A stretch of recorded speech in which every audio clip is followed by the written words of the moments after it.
Ed ora qui con noi c'è la vincitrice della prima tappa, ricordiamolo signori, la nostra cara, quasi veterana Rossella Santorelli. Ciao Rossella, buonasera. Buonasera a tutti.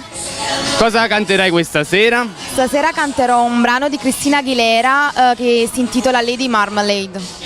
Come mai hai scelto questa canzone? Perché diciamo che sono bravi, sono brani che mi rappresentano, sono sensuali ma allo stesso tempo molto fini ed eleganti. Nel frattempo cosa hai fatto in questi mesi di assenza da Talenti Emergenzi? Vabbè, ho studiato e mi sono preparata ovviamente per Talenti Emergenti. Brava, brava, in bocca al lupo anche questa sera, spacca tutto e facciamo il tifo per te. Un saluto ai nostri amici, lettori. Un bacio a tutti.